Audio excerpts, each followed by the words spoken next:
Motor Radio Philippines. Ma'am, na-consult niyo na ba yung family niyo about this? Dahil kanina nabanggit niya kung gusto mga lawyers about sa family. Si PRRD, nakausap na po ba ninyo? And ano yung payo po sa inyo? Hindi pa kami nagkausap ni dating Pangulong Rodrigo Duterte. I expect na magkikita kami as usual sa December 24 sa bahay ng mother ko. Likely, baka doon namin mapag-usapan yan kung man mapag-usapan namin dahil madalas kasi kapag nagkasama-sama yung pamilya, lalo na pag nandyan yung mga apo, ay yung mga apo yung pinag-uusapan ng pamilya. Nagsabi si Pangulong Duterte na magpapadala siya ng pera para sa pambayad daw ng mga abogado kasi alam niya na napakaraming mga abogado ngayon ang kinuha para sa iba't ibang mga kaso. Pero nagsabi na rin ako through my brother kasi yung kuya ko yung sinabihan niya. Nagsabi ako na huwag na lang siya magpadala ng pera dahil nakapaghanda naman na kami para sa impeachment case. Kasi yung sinabi niya impeachment case, sir. So sabi ko nakapaghanda kami sa impeachment case kasi nga last year nag-announce na si Franz Castro ng impeachment. So the moment na sinabi yon and the moment na nakita namin na tuloy-tuloy yung attacks against me, ay naghanda na rin kami para sa mga abogado. Hi, ma'am. Sara Duterte from Straits Times, Singapore. Ma'am, you already mentioned that your lawyers are prepared to answer the impeachment cases, but the opposition groups who filed the complaints against you are accusing you of being evasive in your answers and the alleged corruption and misuse of millions of confidential funds. Ma'am, baka you can offer an explanation also to taxpayers how kung above board po pa talaga yung paggamit nitong mga confidential funds para matapos na rin, ma'am, yung question once and for all. Yes, ma'am. I'm not being evasive. If you are referring to the budget hearing and the hearings in the House of Representatives, I'm not being evasive. I am not answering the questions because they have no authority to ask confidential questions.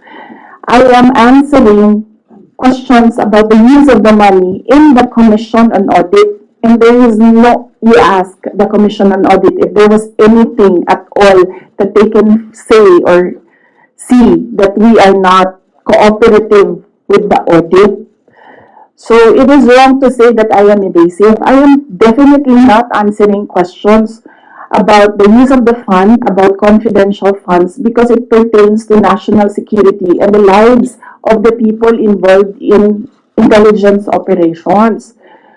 And yes, as I said, we have fully cooperated with the audit process of the Commission on Audit, who has the sole jurisdiction to ask questions about the use of confidential funds. In fact, 2 quarters of the Department of Education are already cleared by the Commission on Audit, but it is still being questioned inside the committee in the House of Representatives.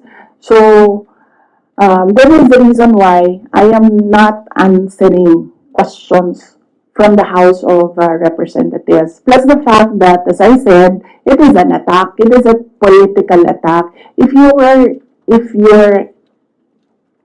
are in aid of legislation and you want to legislate about confidential funds, you do not target one office and terrorize and torment the employees of that office. What you do is you do a sampling, a random sampling of the offices who have confidential funds. Why not call the office of the president who has billions and billions of confidential funds if you want to legislate about confidential funds? So that shows that they're singling out the office of the vice president, and I really feel that it's very disrespectful to the office of the Vice President. That is also why when they ask that I respect their process, respect begets respect. So if they want respect, they should first respect the office of the Vice President. That is what I was saying, that they don't like me, they don't like my person, they don't like Inday Sara Duterte, but they have to respect the office of the Vice President. So if they want to investigate confidential funds, they don't single out one office. I understand, ma'am. VP, just a follow-up. Was it yesterday or the other day, the House also alleges that over 400 names na nag-sign with acknowledgement receipts, again, on the issue of the confidential funds, wala daw pong records at the DSA. Baka ma'am, you could offer an explanation because we know that this is a legal proceeding, pero pinag-uusapan po siya ngayon, ma'am, sa bahay ng bawat Pilipino. Kaya explanation if this is above board or bakit wala silang birth certificate, ma'am. No, I will not explain.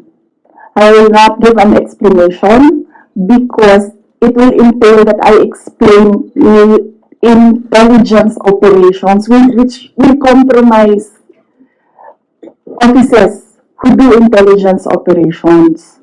It will really compromise how they work.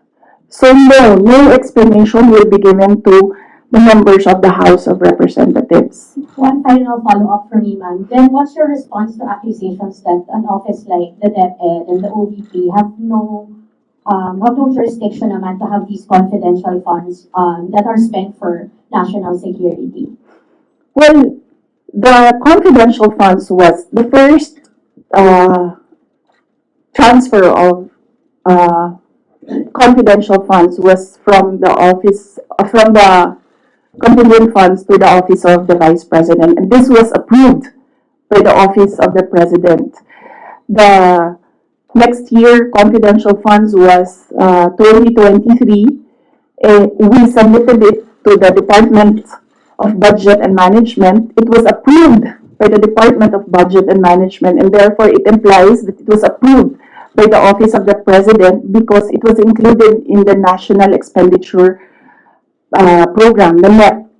So, and then it was approved by Congress as well. The only reason why we did not use the confidential funds in the fourth quarter for both offices because I was already flagged by a friend inside the House of Representatives that they will attack you using confidential funds.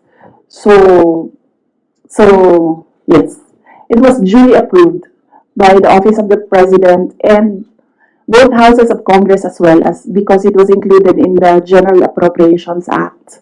So it was not, we presented it, we defended it, they approved it. We used it, and then the question on utilization is under the Commission on Audit. That is how the system works. They cannot use or they cannot twist the system according to their personal interests. Really, all these circumstances and events happening surrounding the office of the Vice President is a race to the presidential election in 2028. Unfortunately, they are attacking the office as well. So, dyan ako medyo, and the personnel of the office of the Vice President. So, dyan ako medyo pumapalag. Wala namang problema kung atakihin ninyo ako.